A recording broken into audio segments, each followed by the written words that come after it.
Ever cut someone off and never looked back? Right, I did, if so.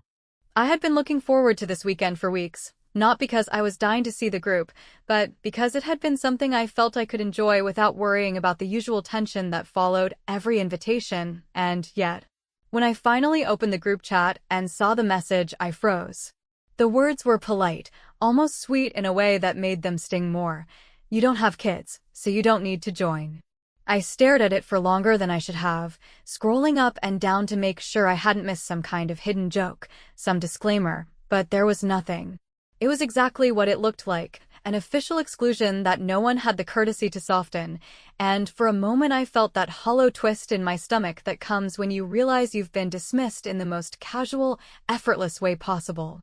I didn't respond, I didn't argue, and I didn't try to convince anyone that I deserved a spot or that I could enjoy myself just as much as anyone else, because I had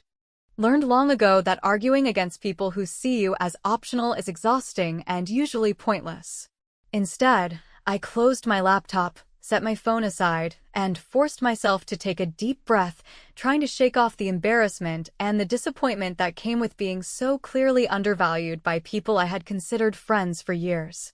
As the hours passed, I couldn't stop thinking about how they had framed it as a matter of logistics, as though my life was automatically less interesting or relevant simply because I didn't have children, as though my experiences, my independence, and my ability to enjoy myself didn't matter in their little ecosystem of parenthood and shared planning. It wasn't about them being malicious, I realized. It was about convenience, about comfort, about sticking to the familiar, and I recognized that the sting came not from cruelty, but from being made aware, so plainly, that in this context, my presence wasn't necessary. I thought about calling someone to vent, maybe a sibling who would understand or a friend outside the group, but instead I did the thing I have always done when confronted with subtle injustice. I waited, I observed,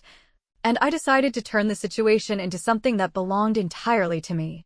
By evening, the group chat was already buzzing with excitement, with pictures being shared of plans, reservations, and logistics that excluded me entirely, and while most people would have felt a surge of jealousy or desperation to be included,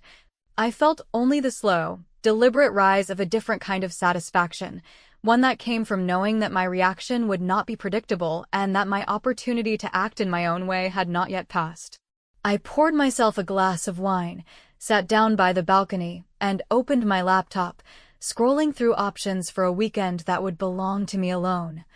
A place where my value wouldn't be measured by whether or not I had children or could participate in some group ritual designed to reinforce a sense of exclusivity. Somewhere in that moment, I decided that I wasn't going to argue, I wasn't going to beg, and I certainly wasn't going to broadcast my feelings of hurt because none of that would have mattered, and instead, I would do something far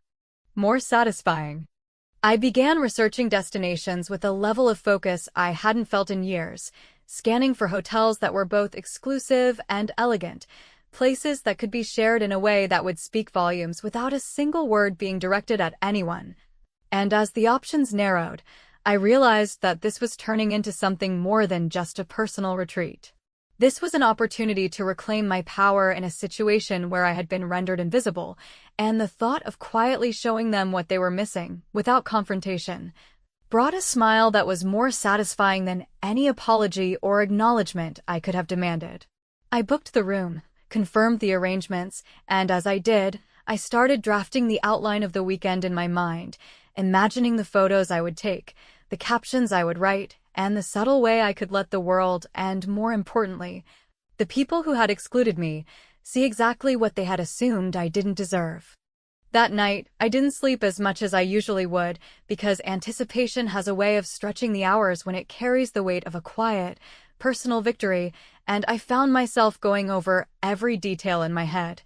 from what I would bring to the timing of my first post. I imagined their reactions, the curiosity that would slowly build into panic, the indirect messages that would inevitably start arriving the moment they realized that I had turned the tables in the simplest way imaginable, by living my own life fully, publicly, and without a hint of apology. I knew it wouldn't be immediate, but I also knew that once it started, it wouldn't stop until they had all had their share of stunned silence and regret, and the thought of it gave me a thrill that I hadn't expected. The kind of thrill that only comes from knowing you have been underestimated and that you have the perfect moment of revenge waiting for them to discover. By the time morning arrived, I was ready to leave, my bags packed, my itinerary set, and my mind focused on what I knew would be the opening move of a weekend that was going to belong entirely to me. And while the group continued to chatter in their chat, blissfully unaware, I felt a sense of calm and control that I had not felt in months. I didn't have to argue, I didn't have to explain, and I certainly didn't have to confront anyone because the first move in my little plan was already underway, silent, deliberate, and poised to hit exactly when it would hurt the most without a single word of confrontation. The hotel, the balcony, the view, the first picture I would post, they were all waiting, and so was the flood of attention I knew was coming, the messages, the texts, the calls that would arrive within minutes of my first subtle reveal. And I allowed myself to sit back for a moment, taking a deep breath, enjoying the quiet before the storm, because I knew that in just a few hours, everything they thought they had controlled would be turned completely upside down. I smiled quietly to myself, realizing that the best revenge doesn't always come from confrontation or anger. Sometimes it comes from living your life fully, beautifully, and in a way that exposes the narrow-mindedness of others without a single raised voice. And as I locked the door behind me and walked toward my car, I knew that this weekend would be the beginning of something that would make them rethink their assumptions, their judgments, and most importantly, the idea that they had any control over me at all. When I arrived at the hotel, the feeling of quiet triumph settled over me like a warm, private blanket, not because I was trying to prove anything to anyone, but because I finally had a space where I could exist without needing validation from people who had dismissed me as irrelevant. And as I walked through the lobby and checked in, I felt the weight of exclusion lift in a way that was almost intoxicating. Because for once, I was in complete control of how I presented myself to the world and how I chose to be seen. I unpacked my bag slowly, taking the time to organize things exactly as I liked, a ritual that made me feel purposeful, and as I finished, I opened the sliding door to the balcony and took in the view that stretched across the city skyline. The sparkling lights and bustling streets offering a kind of quiet affirmation that I could exist fully on my own, and the thought of how my friends and family had assumed I wouldn't be anywhere exciting without them made a quiet smile spread across my face, because the reality of the situation was far more satisfying than anything they could have imagined. I had learned over the years that people rarely consider what happens when they exclude someone, because most of the time, exclusion is an act of convenience, a way to simplify plans or preserve comfort zones.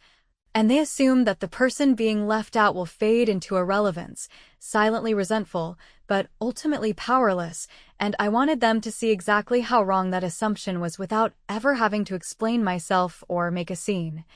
Because subtlety carries a weight that shouting cannot, and the best way to make someone feel their own misjudgment is to live openly and unabashedly while they sit on the sidelines, watching and wondering how they could have been so careless with their judgment.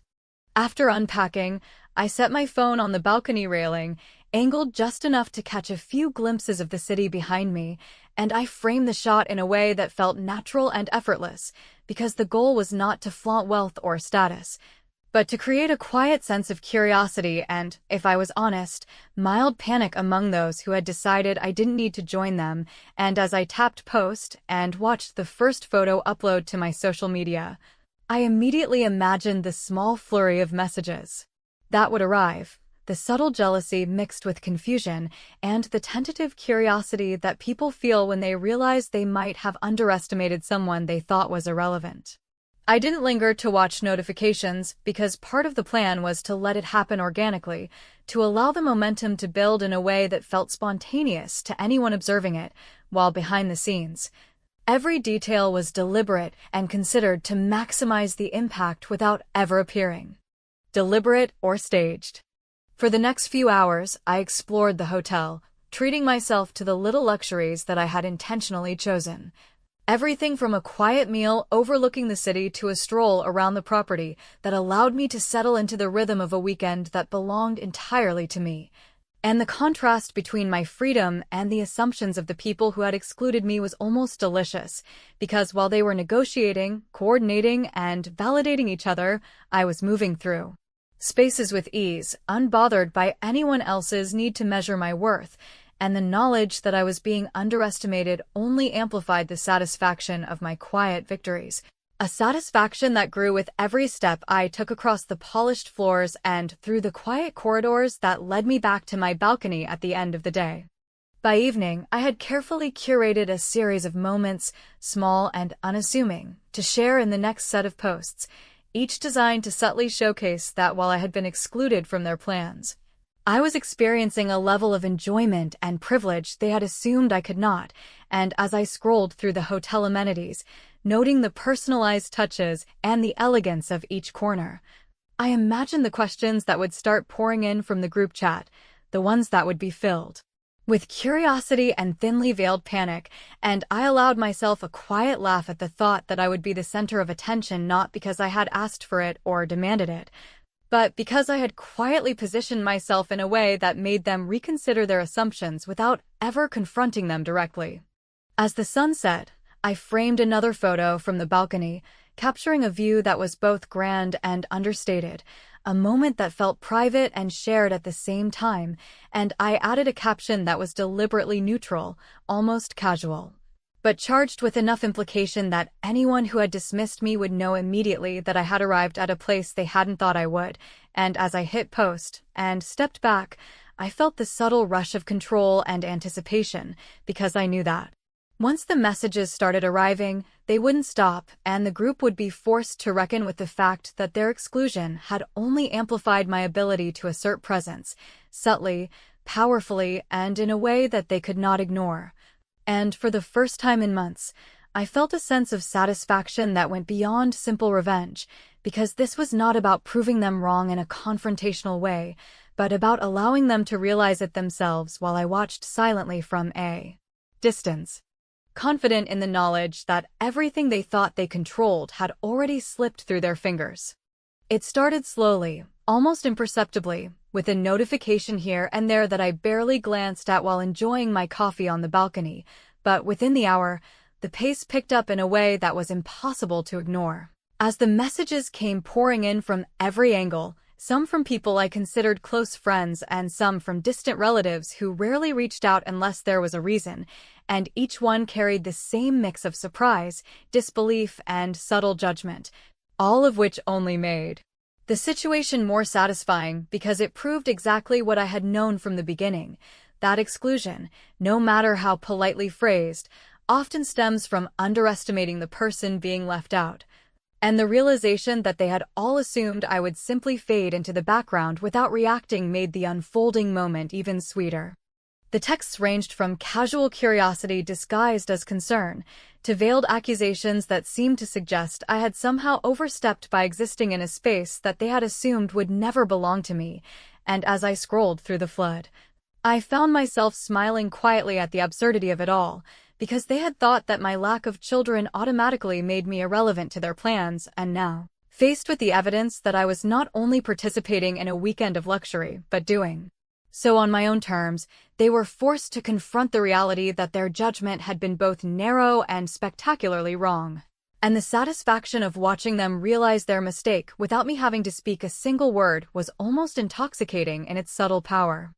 Some messages were hesitant, almost questioning, as if the sender were testing the waters to see if I would respond in a way that would justify their assumptions or provide them with a reason to dismiss my presence once again, while others were frantic, filled with a kind of panicked energy that comes from the sudden awareness that someone you thought was optional is not only visible, but thriving in a context you assumed they could never reach. And as I read through each one, the contrast between my calm, deliberate enjoyment of the moment and their growing agitation was impossible to ignore, because every notification that arrived was a small confirmation that my decision to post the balcony photos, to let them discover my plans in the way I had chosen, had been the perfect first move in a game they hadn't even realized we were playing. I responded selectively, choosing words that were neutral on the surface, but loaded with implication, answers that didn't over-explain but hinted at autonomy and independence, and as I typed each reply, I could feel the subtle shift in the tone of the conversation, a shift that made it clear that they were beginning to recognize that they had underestimated both my willingness to enjoy life and my ability to assert presence without confrontation. And it was remarkable to watch the transformation. From polite exclusion to desperate curiosity, because it was a silent acknowledgement that the world could not simply ignore me, no matter how comfortable it had been for them to pretend that it could.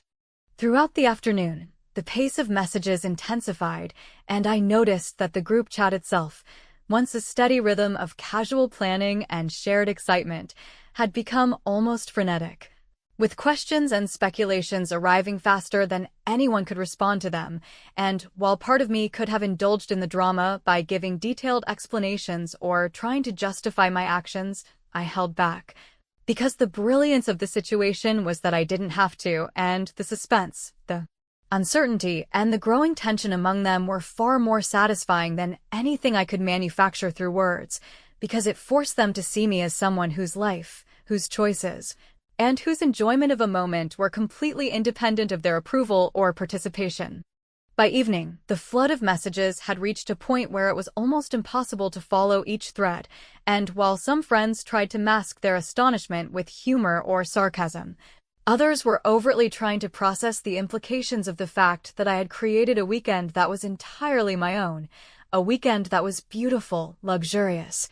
and completely uninterrupted by the kind of assumptions that usually dictate social behavior in my circle. And as I looked out over the city from the balcony, watching the lights shimmer and the evening hum with life below, I allowed myself to feel the quiet triumph of knowing that the exclusion that had been intended to make me feel small had instead become a catalyst for demonstrating precisely how large,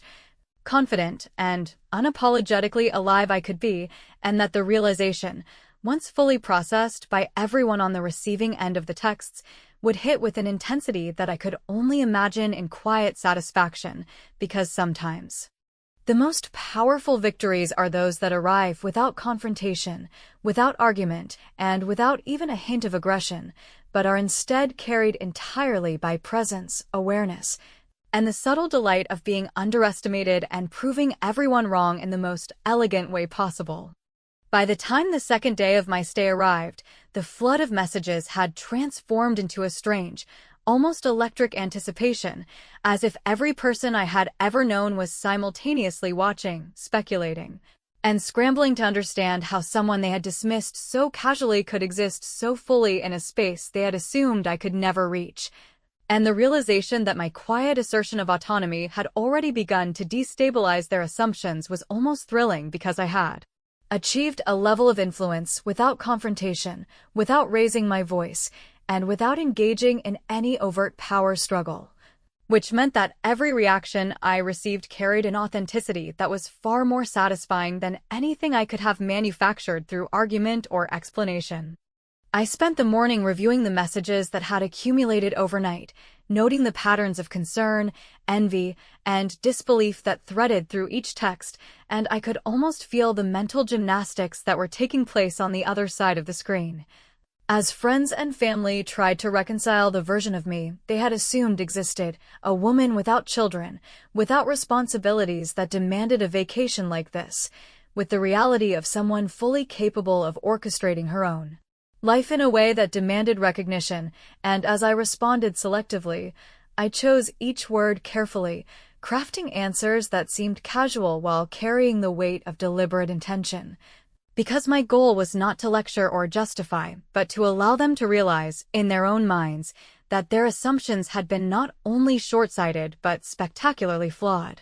As the day progressed, the messages began to take on a new tone, one of unsteady acknowledgement and tentative admiration, and I noticed the subtle shift in dynamics among the group chat, where playful teasing and thinly veiled criticism were now interspersed with questions and even suggestions that I join future plans, a sign that my absence had been felt far more acutely than anyone had expected, and the realization that my presence, or rather the visible evidence of my enjoyment and independence, had become a metric against which my social circle was recalibrating itself was both exhilarating and affirming, because it confirmed that the strategy one had employed, simply existing fully and publicly while they watched from a distance, was working exactly as intended, creating ripples that extended far beyond what anyone could see in a single glance at a post. By mid-afternoon, subtle rivalries began to emerge, and I could almost trace the invisible lines of tension as people responded not only to my posts, but to each other's reactions, attempting to navigate a landscape they had assumed would be simple but was suddenly complicated by the undeniable reality of my success and autonomy, and it was fascinating to observe, even from the distance of my hotel balcony, how quickly assumptions can crumble when confronted with evidence that contradicts them, and how social hierarchies, once thought stable, can be disrupted not through aggression or confrontation, but through the quiet assertion of presence and the careful curation of one's life in a way that is visible, undeniable, and impossible to ignore. Throughout the evening, I continued to post selectively, sharing moments that were ordinary in their experience, but extraordinary in the context of the assumptions that had been made about me. And I noticed the change in tone in the group chat becoming more pronounced, moving from curiosity to a kind of anxious engagement, as people began to realize that they had underestimated not only my ability to enjoy life on my own terms, but also my capacity to influence their perception without needing to assert control directly. And as I watched their messages multiply, filled with questions, envy, and attempts at reconciliation, I felt a profound sense of satisfaction, because every carefully crafted post, every deliberate silence, and every subtle reply had combined to create a situation in which the outcome was entirely in my control, and the realization of their error was unfolding exactly as I had anticipated, but with a richness and complexity that even I had not fully predicted. By the end of the day, the group chat had transformed into a cacophony of speculation and tentative admiration, with friends and family sending messages that ranged from tentative apologies to incredulous questions about how I had managed to secure such a luxurious stay, and while I could have chosen to respond fully to each one, I held back, letting the suspense build. Because the most satisfying part of the reckoning was the anticipation, the knowledge that they were processing the implications of their assumptions in real time while I remained calm, composed, and fully in command of the narrative. And the quiet thrill of knowing that they would carry the awareness of their misjudgment long after the weekend ended was a powerful affirmation of the fact that the simplest strategies, executed with precision and patience, can yield the most profound outcomes in the social arenas we navigate every day. By the final morning of my stay, the energy surrounding my messages had transformed into something almost tangible, a current of anticipation, envy, and unspoken admiration that I could feel even through the cold light of the hotel room. And it was remarkable to realize that over the course of 2 days, a series of simple, deliberate actions, posts of a life lived fully and independently, had created an entirely new dynamic among the people I had once considered my peers, friends, and family. Because the assumptions they had made about what it meant to be childless, to be absent from a traditional gathering, and to exist outside their expectations had not only been proven wrong, but had been revealed as short-sighted and limiting in a way that they could not ignore, and the subtle, almost invisible power that comes from quietly reshaping perceptions without confrontation had become more satisfying than anything I could have imagined before I left home. As I reviewed the flood of messages once more, I noticed the patterns of realization emerging, with some people attempting to justify their earlier exclusion through half-hearted explanations and excuses, while others were openly acknowledging that they had underestimated both my independence and my ability to create meaningful experiences for myself, and in every single message, I could sense a mixture of admiration and frustration that stemmed not from malice, but from the undeniable recognition that they had been wrong in the simplest and most human of ways. They had assumed that absence equated to irrelevance, and I had turned that assumption into the exact vehicle for asserting presence and influence that they had not seen coming, creating a scenario where the silence between my words carried as much weight as the few carefully chosen replies I offered in return. Throughout the morning, I continued to post selectively, sharing moments that were unremarkable to an outside observer, but carried enormous significance because of the context, because each image, each brief note, served as a reminder that my life, my choices,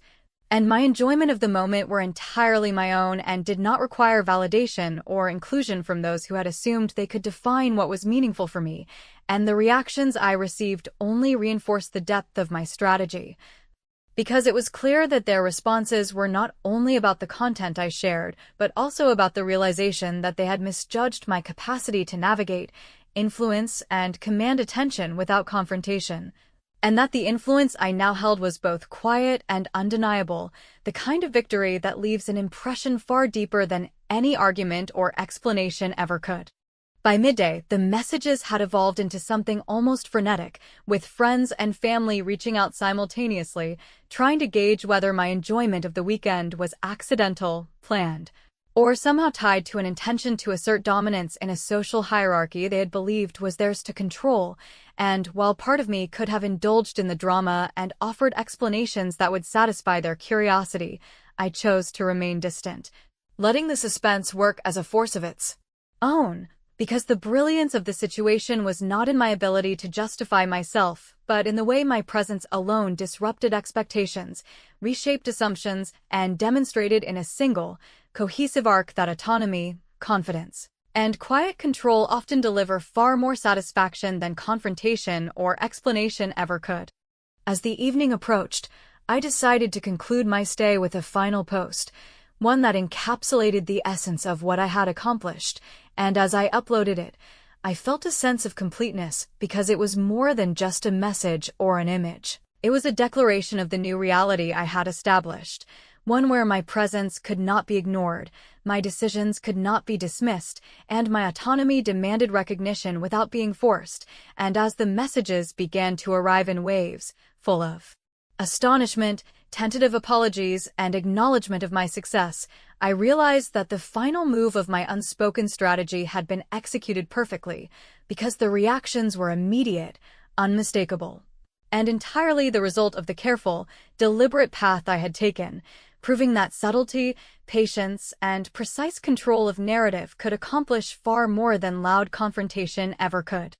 By the time I closed the balcony doors for the night, the messages were still arriving, but the nature of them had changed. They were no longer filled with disbelief or attempts to explain away their oversight, but with respect, recognition, and, in some cases, admiration. And it was in that moment that I understood the full extent of what had been achieved, not simply a weekend of luxury or the temporary satisfaction of being noticed, but the permanent reshaping of perception, the undeniable establishment of influence, and the personal triumph of asserting presence, independence, and brilliance in a way that left no room for underestimation, no space for dismissal, and no doubt that the outcome was entirely, decisively,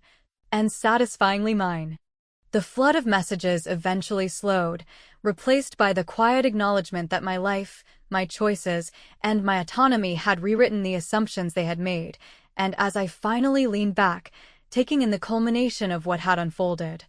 I allowed myself to feel the full weight of the victory, knowing that in the end, the lesson they learned was clear. Underestimating someone for reasons that have nothing to do with their capabilities is a mistake that, once revealed, cannot be ignored, and that the most powerful form of triumph is not confrontation, not argument, and not revenge in the conventional sense, but the unshakable assertion of presence, intelligence, and quiet brilliance that leaves others not just surprised, but transformed in the process.